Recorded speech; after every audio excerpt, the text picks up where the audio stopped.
అందరికీ నమస్కారం. Welcome to my channel. ఈ వీడియోలో ప్రభుత్వ ఉద్యోగులకు, పెన్షనర్లకు కొత్త పీఆర్సీ పే స్కేల్స్ విడుదల. దీనికి సంబంధించిన పూర్తి తాజా సమాచారాన్ని వీడియోలో తెలుసుకుందాము. వీడియోనైతే ఎక్కడికైనా స్కిప్ చేయకుండా ఎండ్ వరకు చూస్తే అప్పుడే ఇన్ఫర్మేషన్ పూర్తిగా అర్థమవుతుంది. అలాగే వీడియో చూస్తున్న ప్రతి ఒక్కరు వీడియోకైతే లైక్ చేయండి ఫ్రెండ్స్. ఈ వీడియోని తోటి ఉద్యోగ, పెన్షన్ మిత్రులతో అయితే షేర్ చేయండి. కొత్తగా మన ఛానల్‌ని చూస్తున్నవారు ఇంకా ఎవరైనా సబ్స్క్రైబ్ చేసుకోకుంటే వెంటనే మన ఛానల్‌ని సబ్స్క్రైబ్ చేసుకోండి. దీని ద్వారా నేను చేసే లేటెస్ట్ వీడియోస్ అన్నీ మీ వరకు రీచ్ అవుతాయి. ఇక ఆలస్యం చేయకుండా వివరాల్లోకి అయితే వెళ్ళిపోదాము. ఫ్రెండ్స్, ఇక విషయానికొచ్చినట్లయితే భారతదేశంలో ప్రభుత్వ ఉద్యోగులు, పెన్షనర్లకు వేతన సవరణ అనేది ఒక నిరంతర ప్రక్రియ. ప్రతి 10 ఏళ్లకోసారి కేంద్ర ప్రభుత్వం పే కమిషన్లను ఏర్పాటు చేసి ఉద్యోగుల జీతభత్యాలను అయితే సవరిస్తుంది. అదే విధానాన్ని రాష్ట్ర ప్రభుత్వాలు కూడా అనుసరిస్తాయి. కాకపోతే రాష్ట్ర ప్రభుత్వాలు ప్రతి 5 సంవత్సరాలకోసారి అయితే మన తెలుగు రాష్ట్రాల్లో అయితే ఎవ్రీ 5 ఇయర్స్‌కి ఒకసారి పీఆర్సీ అనేది ఇంప్లిమెంట్ చేస్తారనమాట. సో, ప్రస్తుతం 8వ పే కమిషన్ ఏర్పాటు, ఆంధ్రప్రదేశ్‌లో 12వ పీఆర్సీ అమలుపై కూడా చర్చలైతే సాగుతున్నాయన్నమాట. ఎందుకంటే ఏపీలో 12వ పీఆర్సీ 2023 జూలై నుంచి అమలు కావాల్సి ఉండగా, నేటికి కూడా ఇంకా కమిషన్‌ను కూడా నియమించని నేపథ్యం అయితే నెలకొంది కాబట్టి. కేంద్ర ప్రభుత్వ ఉద్యోగులకు 8వ పే కమిషన్ అంచనాలు, సవాళ్లు. కేంద్ర ప్రభుత్వ ఉద్యోగులకు 8వ పే కమిషన్ ఏర్పాటుపై గత కొంతకాలంగా ఊహాగానాలు కొనసాగుతున్నాయి.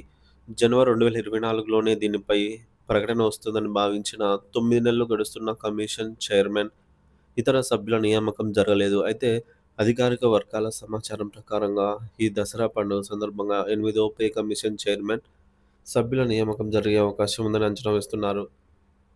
ఈ కమిషన్ ఏర్పాటు ద్వారా 1,00,00,000 మందికి పైగా ఉద్యోగులు, పెన్షనర్లు లబ్ధి పొందనున్నారు. 8వ పే కమిషన్ లక్ష్యాలు, ప్రభావం. ముఖ్యంగా వేతనాల పెంపు అయితే ఎక్కువగా ఉంటుంది. 8వ పే కమిషన్ సిఫార్సుల ద్వారా కేంద్ర ప్రభుత్వ ఉద్యోగులకు కనీసం బేసిక్ పే గణనీయంగా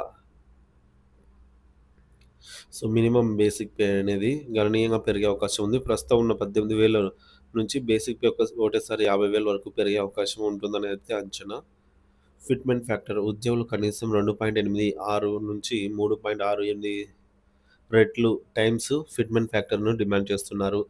దీని ద్వారా వేతనాల పెరుగుదలను మరింత స్పష్టంగా అయితే ఉంటుంది.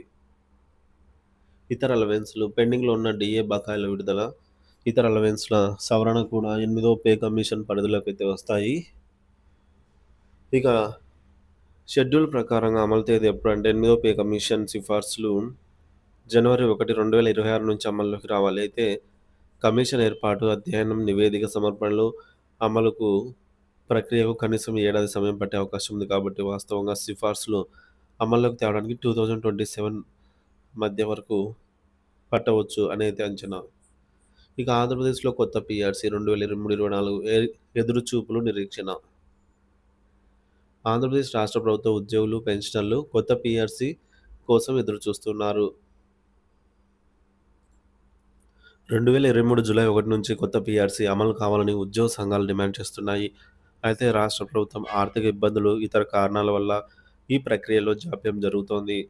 రాష్ట్ర ప్రభుత్వ ఉద్యోగుల డిమాండ్లు: నూతన పీఆర్సీ అమలు, 2023 జూలై 1 నుంచి కొత్త పీఆర్సీని అమలు చేయాలి. డీఏ బకాయిలు, పెండింగ్‌లో ఉన్న కరువు భత్యం, డీఏ బకాయిలను వెంటనే చెల్లించాలి. ఇతర అలవెన్స్‌లు, హెచ్ఆర్ఏ, ఇంటి అద్దె భత్యము, ఇతర అలవెన్స్‌లను సవరించాలి. ప్రమోషన్లు, బదిలీలు, బదిలీల ప్రక్రియను వేగవంతం చేయాలి. ప్రభుత్వంపై ఒత్తిడి. ఆంధ్రప్రదేశ్‌లో ఇప్పటికే ఉద్యోగ సంఘాలు పీఆర్సీ, ఇతర సమస్యల పరిష్కారం కోసం నిరసన కార్యక్రమాలను చేపట్టాయి. ప్రభుత్వం వెంటనే స్పందించి ఉద్యోగుల డిమాండ్లను నెరవేర్చాలని డిమాండ్ చేస్తున్నాయి. పీఆర్సీ అమల్లో జాప్యం వల్ల ఉద్యోగులు ఆర్థికంగా నష్టపోతున్నారని, వారి జీవన ప్రమాణాలు దెబ్బతింటున్నాయని అయితే ఆవేదన వ్యక్తం చేస్తున్నారు. కేంద్ర, రాష్ట్ర ప్రభుత్వ ఉద్యోగులు, పెన్షనర్లకు వేతన సవరణ అనేది వారి జీవన ప్రమాణాలను మెరుగుపరచడానికి, ద్రవ్యోల్బణాన్ని తట్టుకోవడానికి అత్యవసరము. 8వ పే కమిషన్ ఏర్పాటు, ఆంధ్రప్రదేశ్‌లో కొత్త పీఆర్సీ అమలుపై ప్రభుత్వాలు తక్షణమే దృష్టి సారించి ఉద్యోగులు, పెన్షనర్లకు న్యాయం చేయాలనైతే కోరుకుందాము. ఈ ప్రక్రియలో పారదర్శకత, వేగవంతమైన నిర్ణయాలు ఉద్యోగులలో నమ్మకాన్ని అయితే పెంచుతాయి.